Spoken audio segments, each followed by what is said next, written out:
주님의 평화를 빕니다. 오늘 말씀의 제목은 교회입니다. 교회.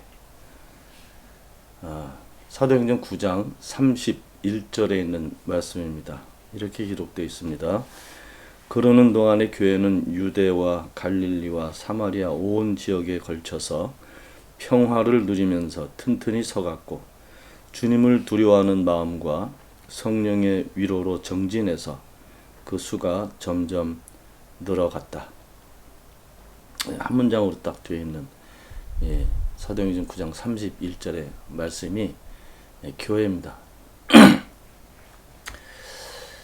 교회, 우리는 주일마다 교회에 모여서 이제 예배를 드리기 시작했고, 또 한국도 어떨지 모르겠지만 어느 정도 이제 모여서 드리는 대면 예배도 드리고 있겠다, 그렇게 생각이 됩니다. 교회 역사는 구약 시대까지 만약에 저희들이 생각을 한다 그러면 매우 오래됐고, 우리 신약 시대 때부터 한다 그래도 2000년 넘었지, 그죠? 넘었죠. 박해 시대 3세기까지는 박해 시대였고 1세기 정도에 교회가 모임으로 형성이 돼서 많은 사람들이 모이기 시작했는데, 박해가 시작되면서 이제 시리아로 피난을 갔죠. 그래서 거기 다마스커스 또 안디오카 이런 데서 모여서 생활하기 시작했어요. 그래가지고 안디오카에서 모여서 생활할 때 주변 사람들이 그리스도인 이렇게 별명처럼 붙여졌죠. 그리스도인. 그 그리스도인들이 모여서 모임을 갖게 된 것이 아마 지금의 우리 형태의 이런 교회가 되지 않았을까.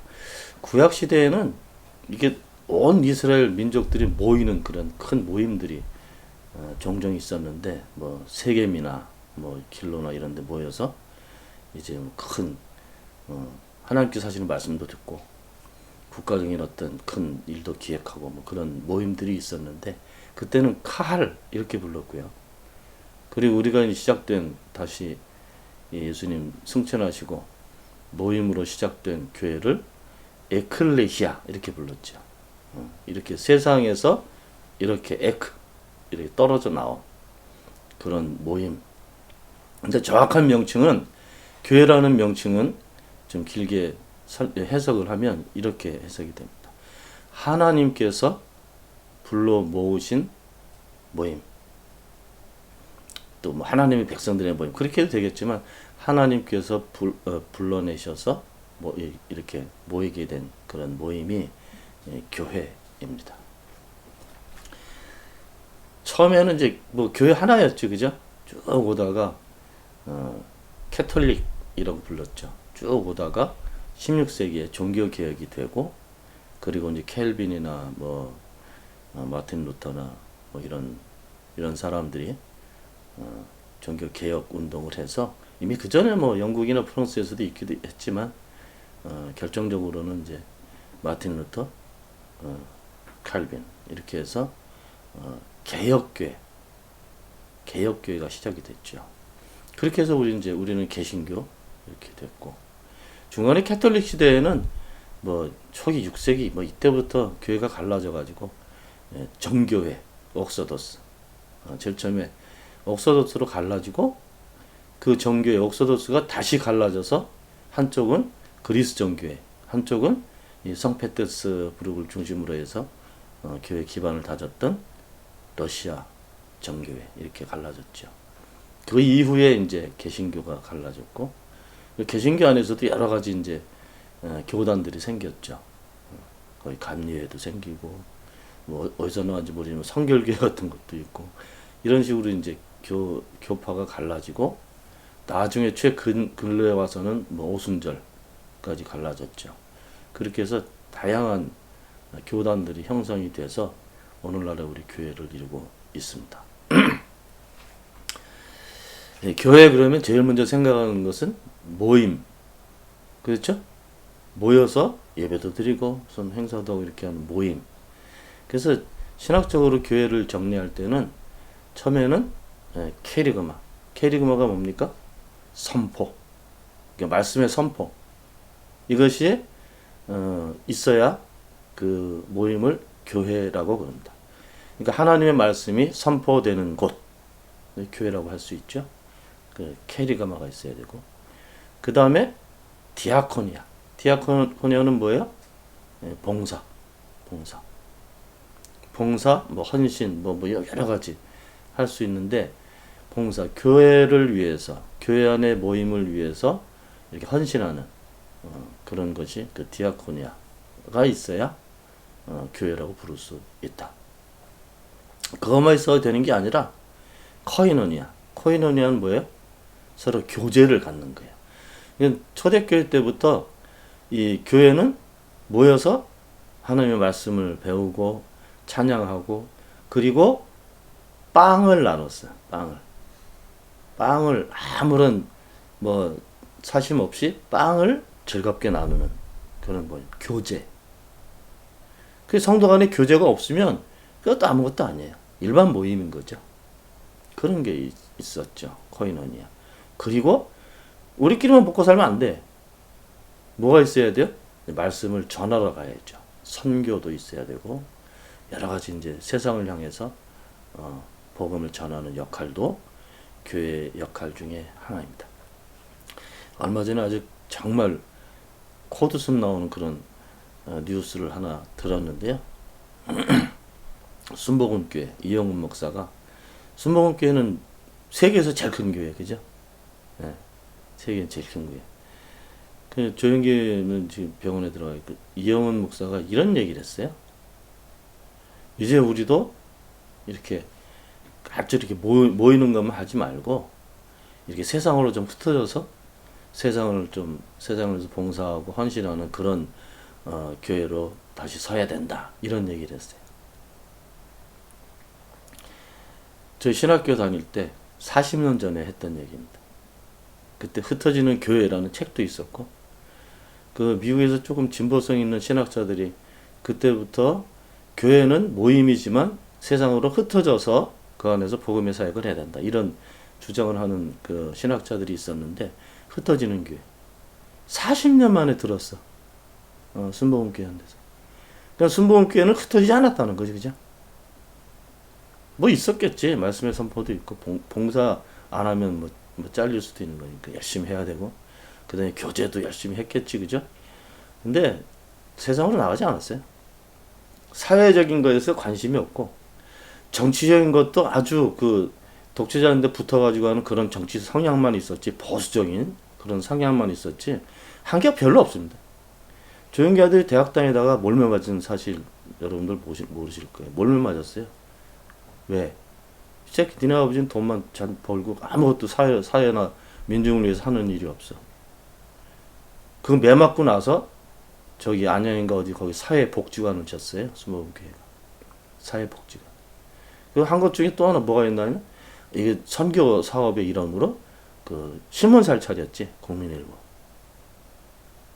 그 아주 그 독재자들 그 거기다가 그 기사 내주고 하는 그런 신문이었잖아요. 국민일보. 그것도 자기 아들한테 줬다가 다 말아먹고.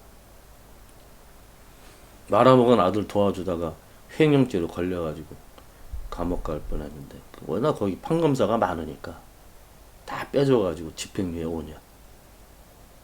그 실형받은 거예요. 실형받은 거.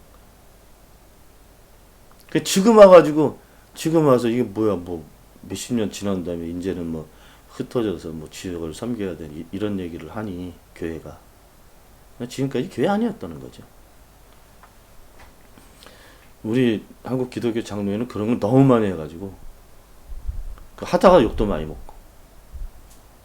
그렇지만 교회는 말씀의 선포와 그죠? 그 다음에 봉사와 교제와 그리고 선교. 세상에서 내 그리스도인의 역할을 하고 살아야죠. 교회만 모였다고 집에 와서 딴 일하고 하면 뭐합니까? 이런 얘기를 40년, 50년 전에 했다고요. 근데 지금 와서 그런다고 교회가 서겠나? 다 무너지는 교회.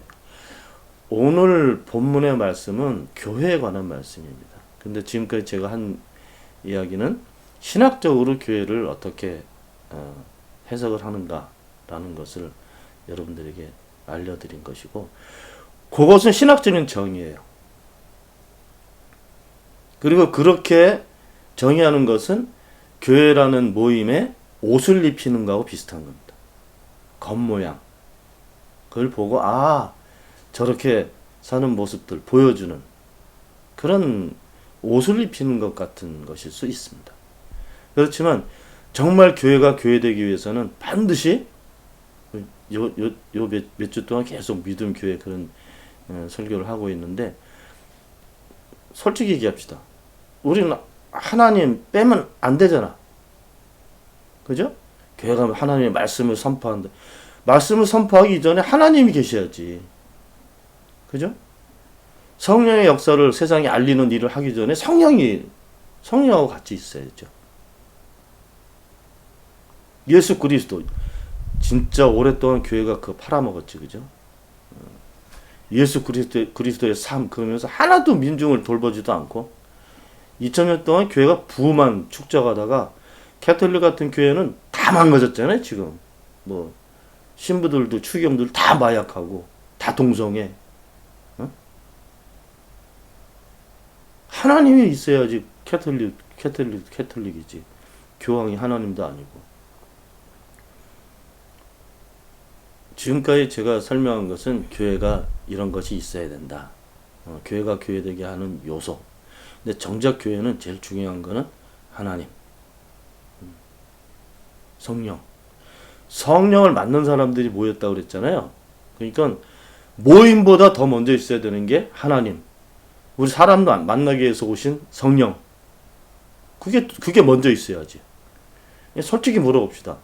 우리 교회 성령께서 역사하시는 모습이 있습니까?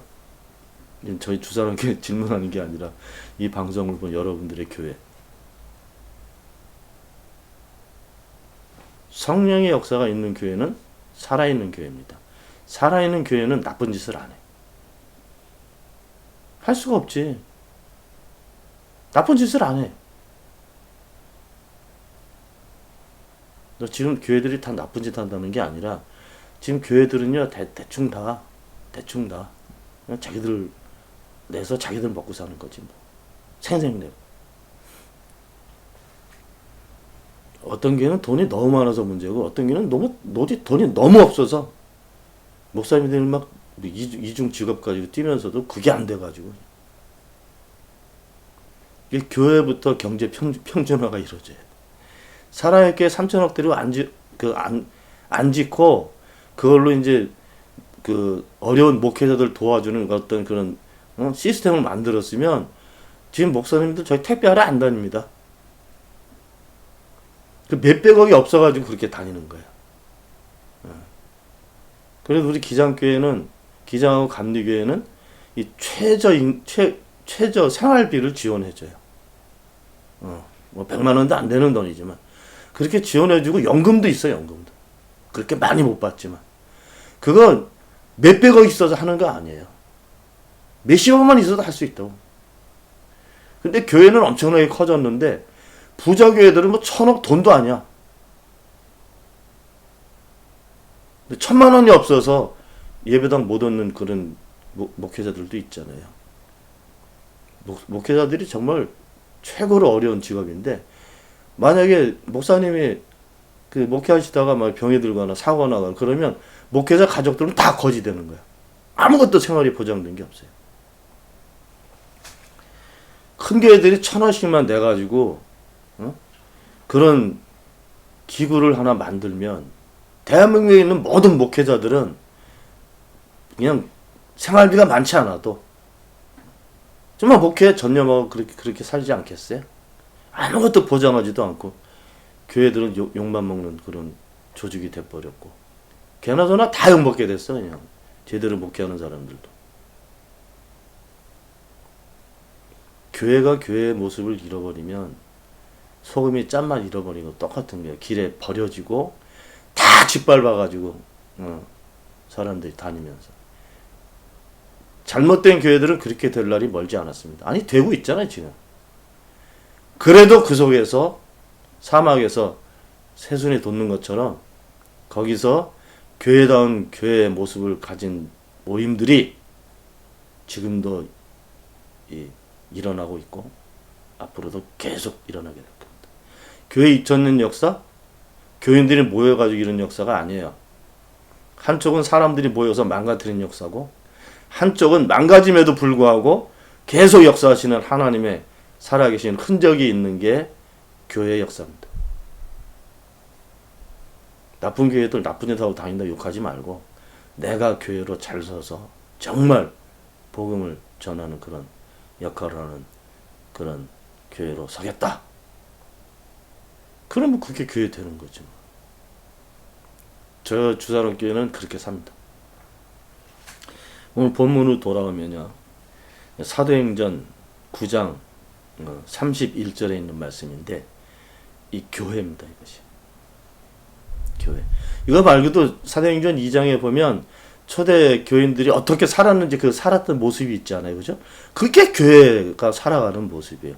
그게 아무리 힘들다. 그건 아주 정말 자세하게 표현된 것이고 그 모습 오늘 사도행전 9장 31절에 딱 한 문장으로 기록이 되어 있는 겁니다. 교회. 봅시다.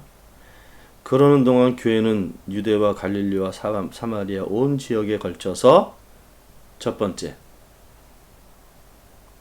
교회는요 평화를 누릴 수 있어요.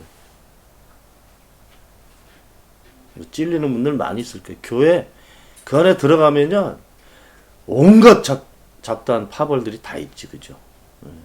어떤 장로편, 어떤 다 그냥 자기들끼리 소모임에서 사는 거야. 그리고 이제 교회 열심히 다니고 교회에서 뭐 맡겨진 직책 열심히 봉사하고 그러면 다 된다고 생각하지만 아닙니다. 교회는 교회 안에서 평화를 누릴 수 있어야 돼. 사람들이. 교회 안에서부터 평화가 있어야 된다고요. 바깥에 한반도 평화, 세계 평화, 그거 다 두 번째 문제야. 로마는 전쟁하면서도 평화 외쳤잖아요. 그죠? 그런 거 말고 교회 안에서 모든 사람들이 편안해야 된다고. 무슨 뭐 도 닦아가지고 되는 게 아니라. 불교에서는 이거 불경이 왜잖아요. 불경. 그 마음이 편안해진다고 그러지. 그런 물리적인 그런 일이 없어도 교회 안에는 다 평화로워야 돼. 그 평화가 하나님께서 계신 흔적입니다. 몇천억 되는 교회 재정이 하나님의 흔적이 아니고 평화가 하나님께서 성령께서 계시는 표징이에요. 야곱이 형에서 피해가지고 도망가다가 유대 강령에서 자게 됐잖아요. 그죠? 얼마나 무서웠을까? 뒤에서 형이 쫓아오지. 그 사막은 맹수들이 있잖아요. 그죠? 아무도 없어. 잠자리도 없어가지고 돌 밑에서 잤잖아요. 근데 거기를 벳엘 이렇게 이름을 붙였단 말이에요. 베델. 하나님의 집. 베델. 한국에도 베델이라고 붙인 교회 굉장히 많지, 그죠? 웬만하면 뭐 10개 중에 하나는 베델 교회야. 옛날엔 다 그랬어요, 베델 교회. 근데 거기 베트에 엘이 없어. 집은 있는데 하나님이 안 계신다는 거지. 그죠? 하나님의 계신 집에서 어떻게 범죄가 일어납니까? 어떻게 사기를 쳐? 어떻게 횡령을 해? 어떻게 마약을 해? 어떻게 나쁜 일만 골라서 다 하냐고. 그건 엘이 없어서 그래요. 집만 있고. 그러니까 그건 교회 아니라고요. 근데 야곱은 물도 없고 먹을 것도 없고 잠자리도 없고 아무것도 없는 그 돌바닥을 벳엘이라고 불렀단 말이에요. 왜 그랬어요? 하나님께서 계셨으니까.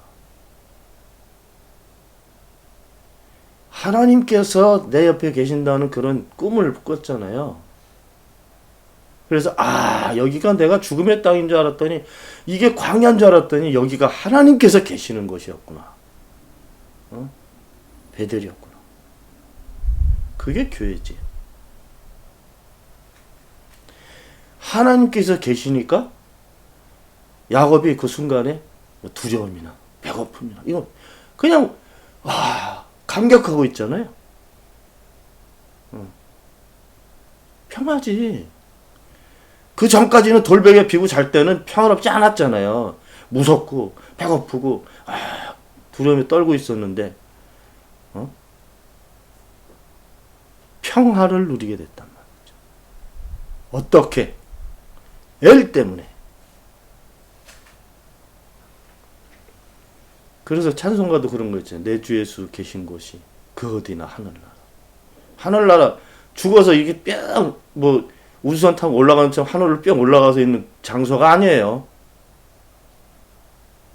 하늘은 이렇게 보이는 평면이 아니라고요. 그건 중세 때나 그렇게 봤지. 하늘이 위아래가 어디 있어?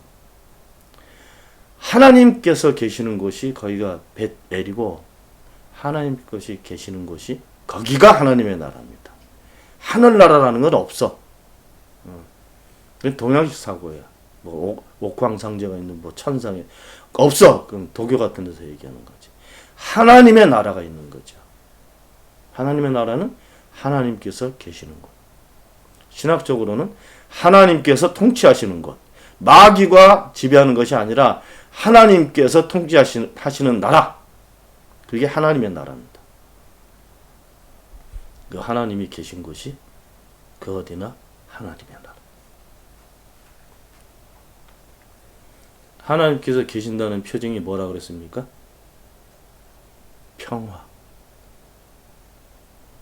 지금 이 초대교인들이 사람들이 막 모이기 시작했어요. 그런데 그 모임의 특징이 첫 번째가 평화를 누리며 살았다. 박해 시대입니다. 박해 시대예요. 박해 시대인데 평화를 누리고 살았다.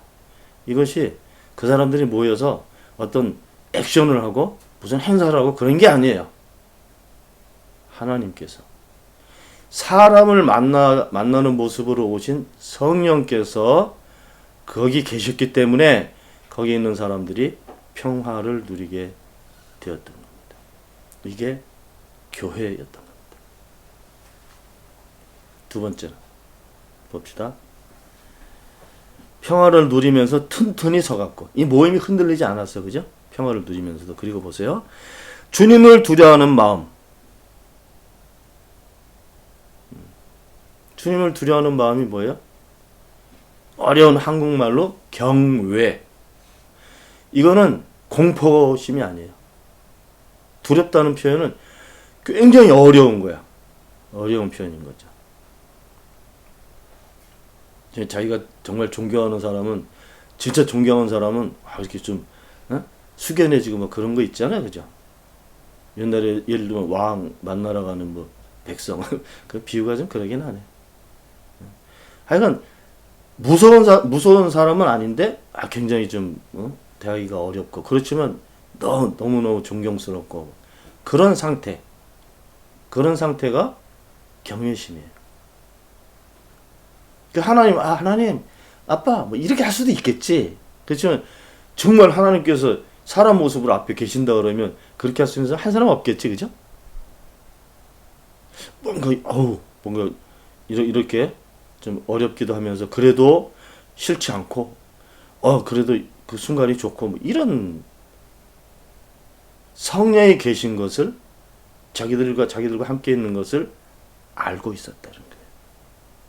누가? 교회가.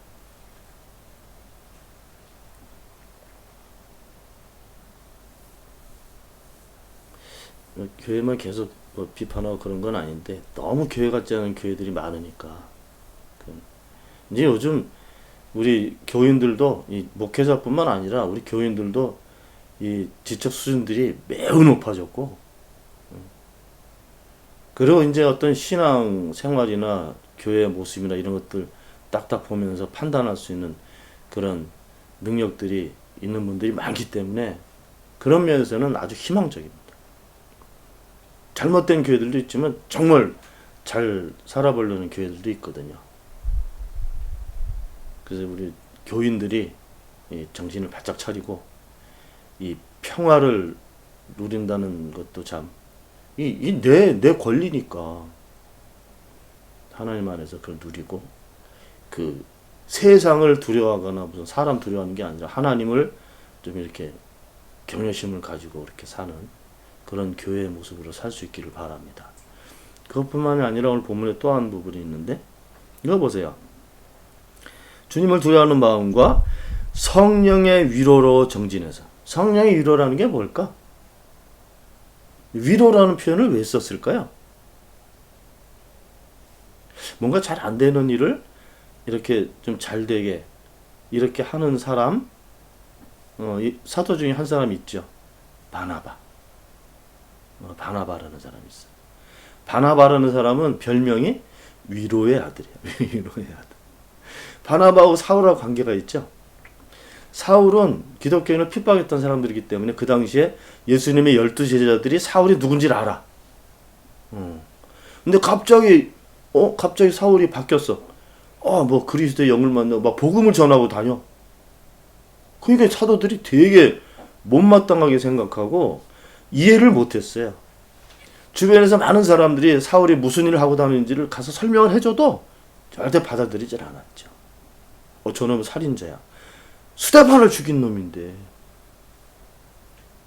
그리고 얼마나 많은 사람들을 감옥에 잡아놓고 그랬던 저놈을 우리가 사도로 말이 안 됐다고. 바나바가 가서 제자들을 설득시킵니다. 가서 사실은 맞다.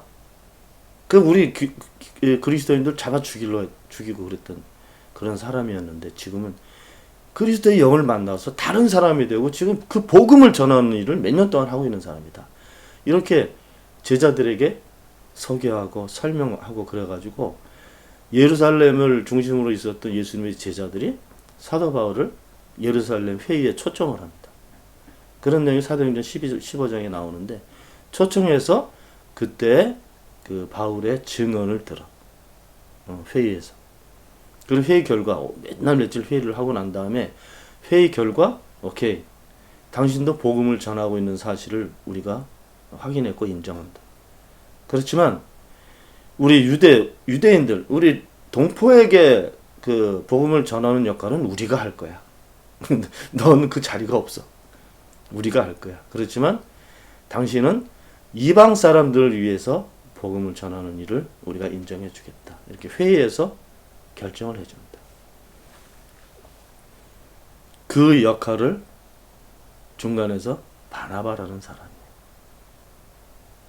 성령께서 우리를 위로하신다는 것은요, 우리를 감정적으로 와서 이렇게 아파하면 아픈 거, 또 슬퍼하면 슬픈 거, 이런 거 이렇게 달래주고 그런 역할만 하는 분이 아니고, 물론 그런 것도 하시지만 성령의 위로함은요, 우리가 뭔가 하나님 앞에서 잘못되고 있는 것, 이것을 살짝 깨우치고 다듬어서 다시 하나님하고 관계를 가질 수 있게, 조금 잘못된 이런 관계를 살짝 좋은 쪽으로 돌려주는 그런 역할도 성령의 역할입니다. 그런 역할이 위로의 역할입니다. 우리가 세상을 살 때도 좀 잘못된 거 이렇게 좀 좋게 만들어 놓고, 또 좀 망가진 거 좀 고치고, 이게 다 위로의 역할이에요. 이 사람들이 인권이 무너지는데, 인권이 무너진 걸 다시 세우는 거, 이게 또 성령의 위로의 역할이에요, 이런 게. 그냥 가서 얘기 들어주고, 달래주고, 상담하고, 그런 것만 하는 게 아니라, 여러 가지가 위로의 역할이 될 수 있습니다. 이 처음 교회 안에는 이 성령께서 하시는 이 위로의 역할이 있었다고. 대단히 많은 교회들이 질문을 해야 됩니다. 우리가 정말 교회에서 평화를 누리고 있을까?